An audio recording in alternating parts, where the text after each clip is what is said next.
Di dalam BE dia tak ada rahsia. Rahsia dia satu je. Betul-betul rahsia tu. Rajin.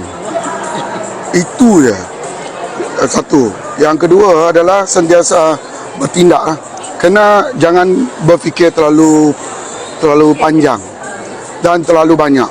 Sebab fikiran yang terlalu banyak akan mengganggu perjalanan. Sebab you fikir banyak sangat. Jadi fikir untuk belajar tu boleh, fikir untuk berjaya tu boleh, tapi fikir banyak dengan halangan tu dia akan mengganggu perjalanan kita seterusnya. Jadi bertindak, rajinlah untuk bertindak, pasti mencapai kejayaan. Itu yang pertama.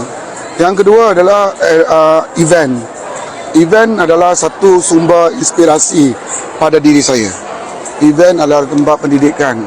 Event adalah tempat ilmu, gedung ilmu. Jadi maksudnya tadi, saya tak ada pilihan untuk lebih maju. Kalau saya duduk di rumah tak pergi ikut event, dia tak akan berkembang. Jadi saya kena kembangkan dia, besarkan dia. Jadi kena bawa bermatlamat, bawa rangkaian sebanyak mungkin. Daripada Sarawak ke event kita yang seterusnya, iaitu BE Camp. Satu lagi BE Legend, BE Convention.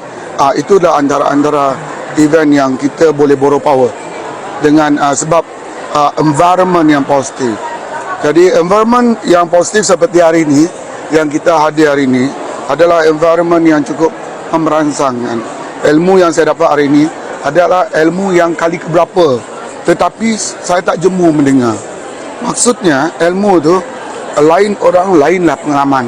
Jadi disitulah menjadi inspirasi pada saya untuk perjalanan yang akan datang. Pantas atau lambat bergantung kerajinan.